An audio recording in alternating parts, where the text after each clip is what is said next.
Alors, de retour avec vous, chers amis, sur YouTube, en ce troisième jour de novembre 2025, 16h03 du Québec. Merci à ceux qui sont abonnés. Ceux qui ne le sont pas, faites-le maintenant. Merci à ceux qui m'envoient des liens, des messages. Pas toujours intelligents et pertinents, mais c'est pas grave. Tu as le droit d'exposer ton idiotie. C'est ça la vraie liberté de parole, le vrai droit de penser différemment. Tu as le droit de penser comme un idiot. Il y en a plusieurs, d'ailleurs, tu n'es pas tout seul. Mais c'est toujours apprécié, je l'ai dit pareil. Et oublie pas de t'abonner, reste abonné. N'oubliez pas de partager, d'écraser le petit pouce en l'air. Ça y est, j'ai reçu mon T-shirt de Charlie Kirk. Je l'ai reçu hier. J'étais super content, je l'ai commandé deux. Ça faisait plus d'un mois que je l'avais commandé. Puis je ne le recevais pas. J'ai mis un peu de pression, puis là, comme par miracle, ils sont arrivés. Vraiment très content. Ceci étant dit, n'oublie pas les produits aussi que je te suggère qui sont essentiels pour ta santé, et physique et mentale. Ça va te redonner du pep, de l'énergie, puis clarifier tes idées en éliminant le brouillard cérébral des gauchistoïdes, surtout. C'est hallucinant comment le monde est incapable de réaliser à quel point ils sont manipulés. Nos populations occidentales, depuis des décennies, sont manipulées par une idéologie cancéreuse, de dépravés et de déviants sexuels, entre autres. Mais aussi de gens assoiffés de ton argent puis de ton argent. On a construit une des sociétés puis une des civilisations les plus grandes de l'histoire de l'humanité, la civilisation judéo-chrétienne, surtout associée à la naissance des États-Unis. On a vu quelque chose d'extraordinaire apparaître, l'accession à la richesse, si tu veux, l'accession au plus haut poste, si tu veux, l'accession à l'équité, la vraie équité, liberté et justice. C'est-à-dire que celui qui fait l'effort va être récompensé, celui qui veut peut y aller. Pas tous les pays qui t'offrent ça, là. Puis peu importe ta race, ta couleur, puis ainsi de suite. Trouve-moi d'autres pays qui t'offrent les possibilités des États-Unis. Il n'y en a pas. Il n'y en a tout simplement pas. Va-t'en dans les pays, tous ceux de ces ressortissants qui sont ici ou ailleurs en Occident qui te traitent de raciste, de xénophobe, puis d'islamophobe, va-t'en dans leur pays pour savoir ça va être quoi tes possibilités. Ça va être probablement zéro ou la potence. Donc, viens pas nous donner des leçons, puis viens pas déformer l'histoire, OK? Viens pas nous accuser d'être des colonialistes quand l'islam a colonisé presque tout le Moyen-Orient, puis l'Afrique, à coups de marteau, puis à coups de sabre. Ça ne s'est pas fait en chantant Kumbaya. Donc, viens pas nous donner des leçons de moralité sur quoi que ce soit.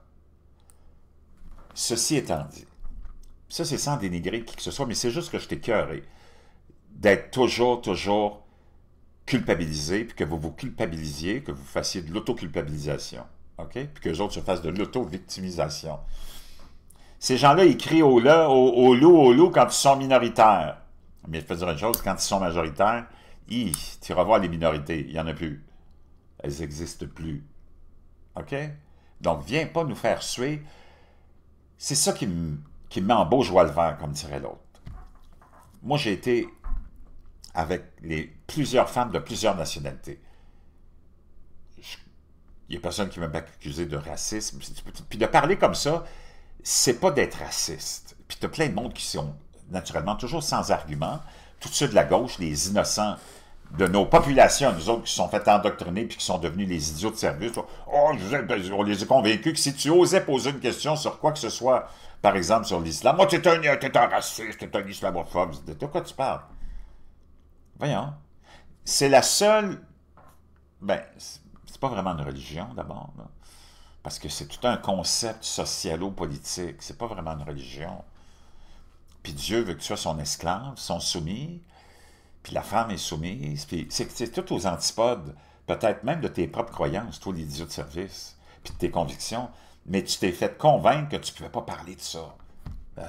Non. Jusqu'à ce qu'il soit trop tard, puis que par ta mollesse, par ton côté eunuque, on soit tout fait renverser, toppled. Ben non, tu peux pas. Puis c'est pas d'être les attaquer, eux autres. Les premières victimes, de l'islam sont les musulmans eux-mêmes. Les musulmans eux-mêmes, puis tu ne peux pas quitter. Tu vas devenir un apostat, puis tu vas être zzz. Donc ça, c'est la réalité. Donc les premières victimes, les femmes puis les musulmans, de cette patente à gosse qu'on appelle l'islam. Si c'était juste une religion, moi j'en ai rien à foutre qu'elle soit aussi farfelue qu'elle peut se l'être. C'est ton choix personnel, puis je respecte ça, mais les autres, ils voient un califat, ultimement, tous les islamistes, ils veulent revenir à un califat, il faut que tout le monde se soumette, sinon ils vont tous les éliminer. Voyons. Puis toi, tu veux nous dire que les chrétiens, on est des gens dangereux? Ça n'a pas de sens. Il n'y a pas de rationalité, puis on ne peut plus endurer ça. On ne peut plus. Non, c'est fini. Il faut que tu aies le courage de défendre ce que tu es sans dénigrer les autres, là, mais juste, non, arrête de nous dénigrer. Qu'est-ce que tu fais ici d'abord? Ça n'a pas de logique. Donc, c'est juste pour clarifier ça. Avec les têtes de l'INOT, puis il y en a des têtes de l'INOT, surtout du côté des réseaux alternatifs, qui sont complètement confus. C'est hallucinant. Moi, le meilleur exemple que je donne pour leur confusion, c'est qu'ils prétendent tous être des pro-Trump, mais c'est du monde qui n'aime pas l'argent, qui n'aime pas la richesse, qui n'aime pas les businessmen, qui n'aime pas le capitalisme, qui n'aime pas la guerre, qui n'aime rien, qui aime juste les islamistes, les dirigeants du Hamas, Che Guevara, Fidel Castro, Hugo Chavez, Maduro, puis j'en passe, puis j'en oublie, là. C'est comme, hello. Toi, tu veux juste des clics. Tu veux juste aller chercher un groupe. Parce que c'est comme ça que ces gens-là survivent. En allant chercher des groupes. Puis à s'associer à toutes sortes de groupes. C'est pour ça qu'ils tournent comme des girouettes. Puis ils sont... Moi, j'aime Trump. Moi, tu le sais pourquoi j'aime Trump. Moi, j'aime Trump, pas parce que c'est un sauveur. Il n'y a pas de sauveur. L'élite, c'est l'élite, OK? Moi, j'aime Trump parce qu'il est riche. Il a plein de cash, puis il en veut plus, puis il n'est pas gêné de le dire. Il n'est pas comme les autres hypocrites qui prétendent être de la classe ouvrière. Voyons donc, c'est complètement cinglé. Puis dis-moi, j'en ai du cash, mais je veux que tu en aies aussi. Si tu as des couilles, vas-y, va t'en chercher du cash. Puis en plus, les chrétiens, vous allez arrêter de les décapiter. Puis en plus, ceci, puis en plus, cela. Puis en plus, les gars, avec votre graine et votre paire de couilles, vous n'irez plus d'investir de femmes. C'est tout. Moi, c'est pour ça que je l'aime. Puis Maduro, t'es un dealer de drogue, puis on va aller te chercher. C'est ça que j'aime. Quelqu'un qui a des couilles. Puis le Nigérian, on va aller vous chercher, vous autres. Bien, arrêtez de massacrer les chrétiens, puis j'en passe, puis j'en passe, puis j'en passe. Tu comprends? Moi, c'est ça que j'aime de Trump. Mais si tu t'en vas à gauche, c'est sûr qu'ils détestent Trump, eux autres. Puis c'est clair. Mais ceux des réseaux alternatifs, Trump, c'est le plus grand défenseur d'Israël, puis eux autres, c'est les plus grands antisémites.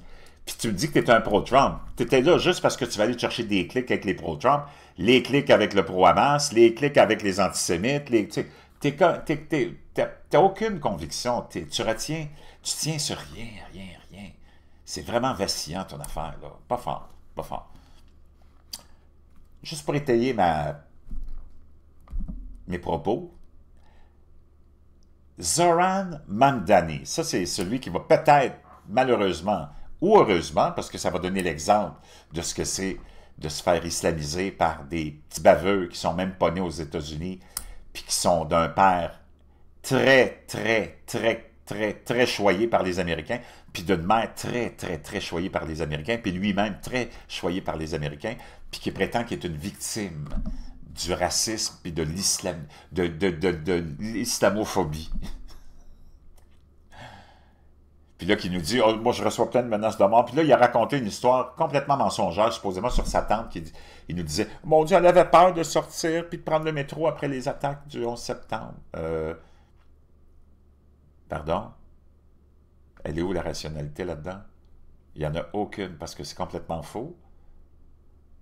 Puis même George Bush le dit, non, l'islam, ça veut dire la paix, puis les musulmans sont des gens de la paix. Lui, il était complètement dans le champ, là. Islam, ça veut dire soumission. Ça, c'est Bush qui a inventé cette idée-là que l'islam, ça voulait dire paix. Si tu vois la paix dans le décapitage, toi, de quelqu'un qui veut quitter sa religion, si tu vois la paix dans une religion qui te dit t'es l'esclave de Dieu, puis la femme est l'esclave de l'homme, puis que les Juifs, on va les trouver, puis les arbres vont nous dire qu'il y en a un de caché en arrière de l'arbre, puis l'autre en dessous de la roche. Je sais pas, tu vois où ça, toi, la religion de la paix, là, mais tu as besoin de changer de lunettes. Ceci étant dit. Donc ça, c'est du monde qui joue aux victimes. Donc lui, il joue aux victimes oh, les racistes, les islamophobes, mais il est sur le point d'être élu maire de New York. Moi, je veux que tu me fasses le 1 plus 1 qui égale 2 là-dedans, si t'es capable. Wow! Trouve-moi un autre pays qui accepterait ça, qu'un petit baveux qui est même pas né chez vous, puis qui est chrétien, s'en vienne à la Mecque pour devenir le maire de la plus grande ville de l'Arabie Saoudite. Wow! Donc, viens pas nous faire suer. Viens pas nous faire suer. On va aller l'écouter. Pleurer le petit Zoran Momdani. Un ancien rappeur tellement mauvais.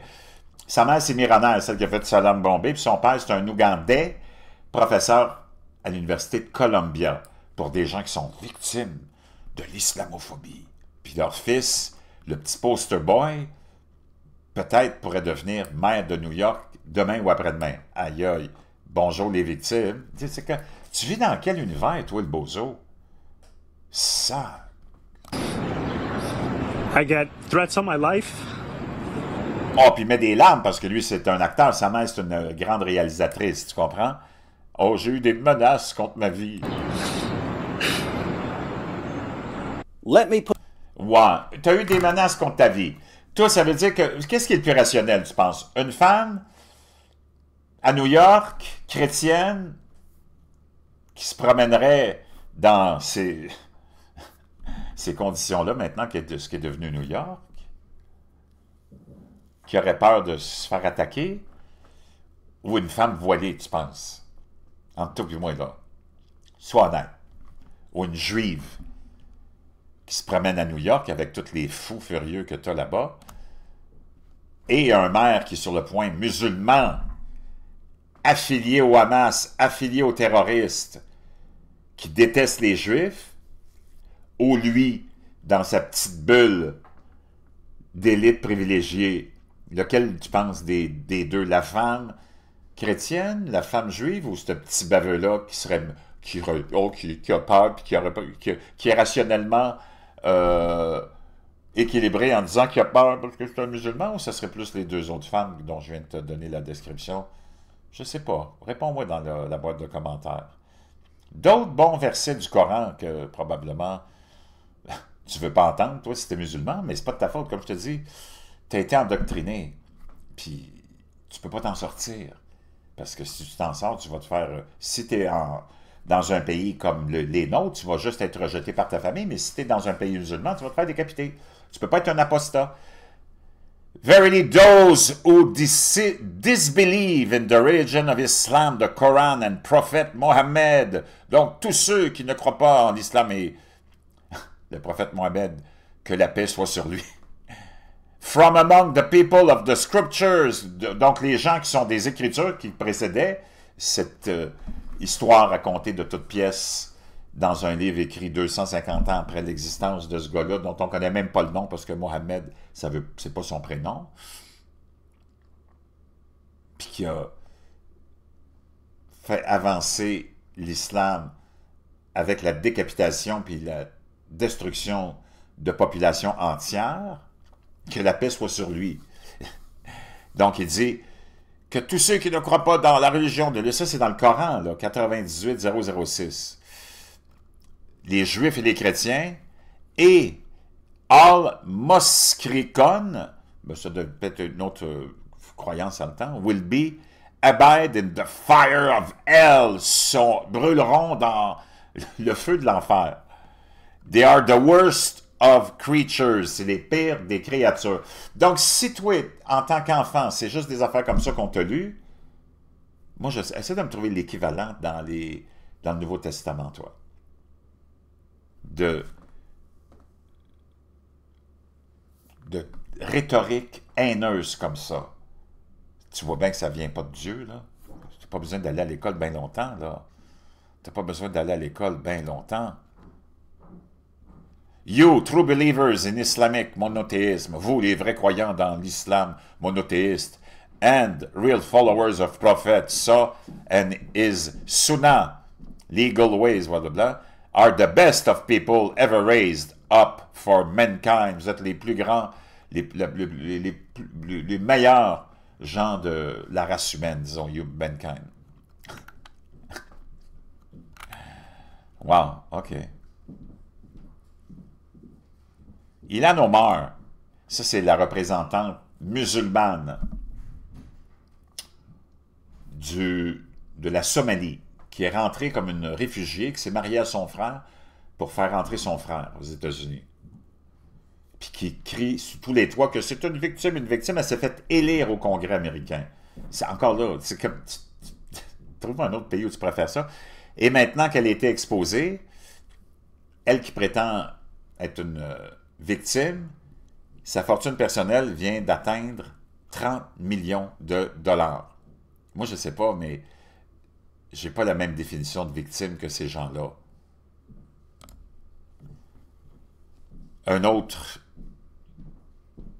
verset dans le Coran, « The hour will not begin until the Muslims fight the Jews. » L'heure ne commencera pas, ou les temps ne commenceront pas tant que les musulmans ne combattront pas les Juifs. « And the Muslims will kill them. » Et les musulmans vont les tuer. « Until a Jew hides behind a rock or a tree. » Jusqu'à ce qu'il y ait un Juif qui se cache derrière une roche ou un arbre, et la roche ou l'arbre dira « Ô Muslim, ô slave of Allah, ô musulman, ô esclave de Dieu. » Esclave de Dieu. « There is a Jew behind me. » Il y a un Juif qui se cache derrière moi, l'arbre ou la roche. « Come and kill him. » Aïe. Puis toi, tu es un enfant, puis c'est juste des récits comme ça que tu entends. Je sais pas, mais tu vois que c'est les victimes, ça. C'est des gens qui ont été alimentés par la haine et la... Tu veux savoir c'est quoi la vraie haine? Tu veux savoir pourquoi on t'a créé le mot islamophobie? C'est pour que justement tu n'ailles pas faire ces recherches-là. Puis que tu te sentes coupable de mon Dieu, oh non, oh les musulmans, ben, les musulmans ne sont pas méchants. C'est des gens, tu as vu comment ils ont été endoctrinés, là? Comprends-tu? Pourquoi ils sont comme ils sont? Puis c'est de génération en génération, ils ne se questionnent pas, eux autres, parce que leur foi est très forte. Mais regarde ce qui les alimente. C'est pour ça que tu vois le Hamas qui ne veut rien savoir de la paix, puis d'un État, puis de... Eux autres, ils veulent tuer les Juifs, puis tous les autres islamistes. C'est pas possible qu'on en soit rendu là. C'est pas possible qu'on en soit rendu là. La conquête silencieuse de l'Amérique par la charia, l'islamisation de la police de New York et de l'armée américaine, publiée ce matin. On va aller, ça, c'est les institutions les plus sacrées d'Amérique. De la police de New York à l'armée américaine n'exige plus l'assimilation, mais impose l'accommodement, remplaçant discrètement la loyauté constitutionnelle par la conformité à la charia, un système juridique étranger fondamentalement incompatible avec les libertés qu'elles ont juré de défendre.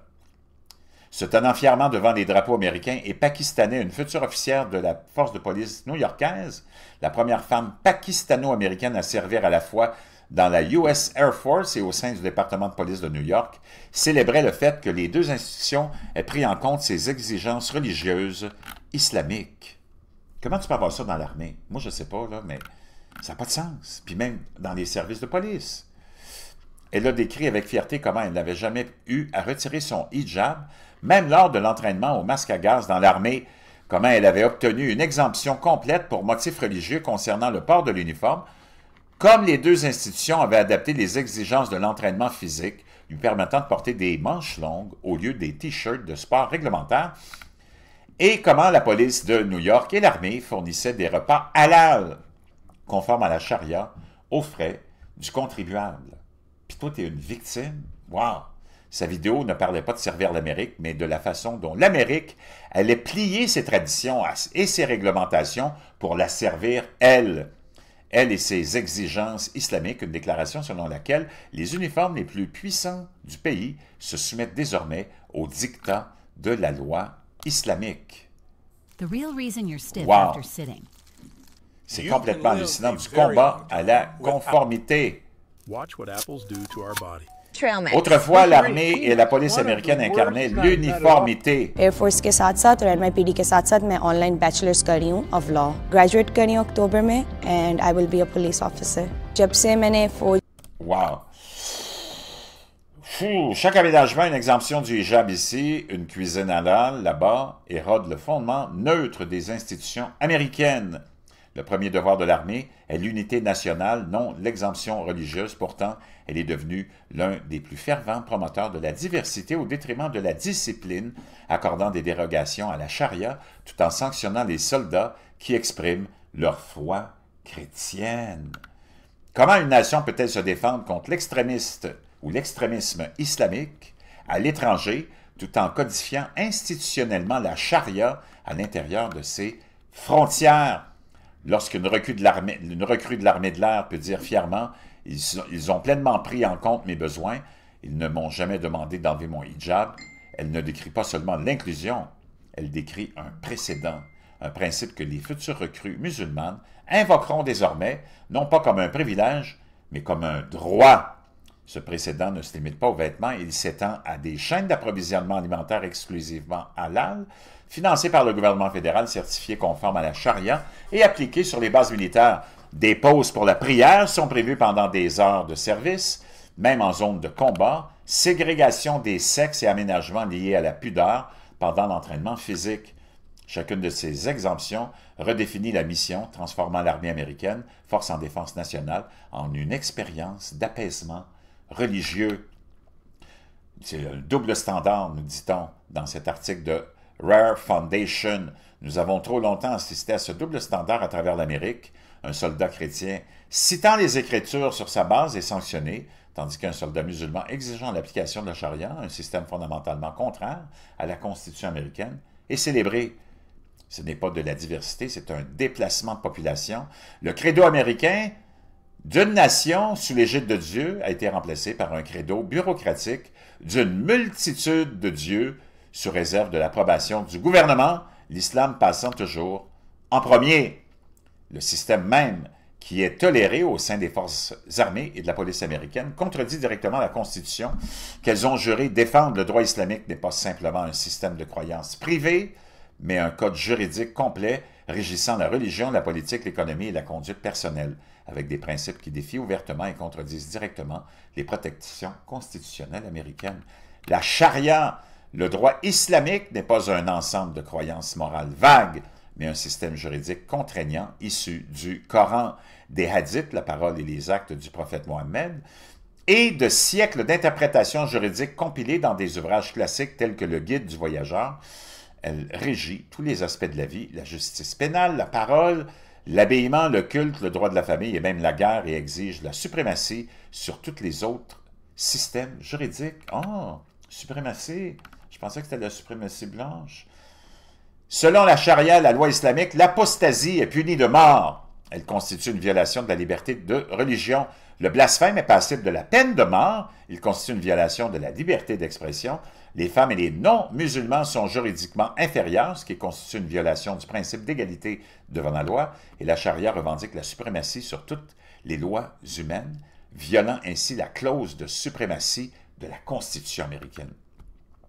Les 1er et 14e amendements garantissent la liberté religieuse dans le respect de l'ordre constitutionnel et non au-dessus de celui-ci. Pourtant, aujourd'hui, des agences américaines s'affranchissent de ces limites pour placer la charia au-dessus du droit laïque, finançant et appliquant des pratiques explicitement anticonstitutionnelles. Tu peux appliquer tout ça à la France et au Canada, là. C'est ça qu'on vit. Il ne s'agit pas d'expression religieuse, mais d'importer un système de gouvernance étranger qui nie les libertés même que la Constitution est censée protéger, même ici au Canada puis en France. En bref, ce qui est toléré dans les institutions américaines en uniforme, ce n'est pas une religion au sens constitutionnel du terme, mais un ordre juridique étranger, omniprésent, qui considère la Constitution elle-même comme subordonnée, même chose ici au Canada ou en Europe et en France. Lorsque les immigrants rejoignaient autrefois l'armée ou la police américaine, c'était pour devenir américains ou canadiens, mais ici on n'a jamais été fort là-dessus, le patriotisme. Aujourd'hui, les institutions américaines sont remodelées pour ressembler au pays. Puis ici au Québec, j'ouvre une parenthèse, tant que tu parles français, puis on veut que tu parles français, tu peux amener n'importe quelle abomination, on s'en fout nous autres. Mais il faut que tu protèges la langue, il faut que tu parles français. Parle français, même si on devient des islamistes, puis qu'on nous décapite sur la place publique, c'est pas grave, là, tu parles français, ok, tu peux me décapiter. C'est complètement cinglé. Nous autres, on est vraiment devenus des idiots de service, les Québécois. Aujourd'hui, les institutions américaines sont remodelées pour ressembler aux pays que ces immigrants ont quittés. Même des pays comme le Pakistan où les chrétiens sont lynchés, les femmes sont voilées par la loi et le blasphème est passible de la peine de mort. Lorsque des recrues de la police de New York et des cadets de l'air de l'armée se tiennent sous le drapeau au croissant vert du Pakistan, symbole de la suprématie islamique, et se vantent que les institutions américaines s'adaptent désormais à leur observance de la charia, le message est sans équivoque. Il ne s'agit pas d'assimilation, mais de transformation. Une Pakistanaise discrète de la puissance américaine, la fusion de l'insigne de l'uniforme et du croissant de lune.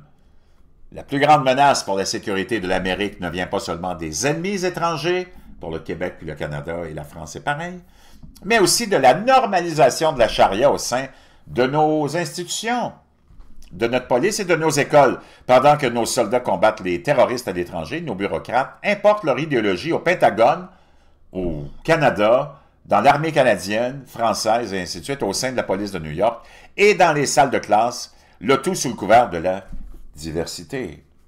La charia n'arrivera pas un jour, elle est déjà là, institutionnalisée, subventionnée et appliquée en uniforme, alors que nous devrions nous concentrer sur la protection de nos forces armées et de la police contre les menaces idéologiques.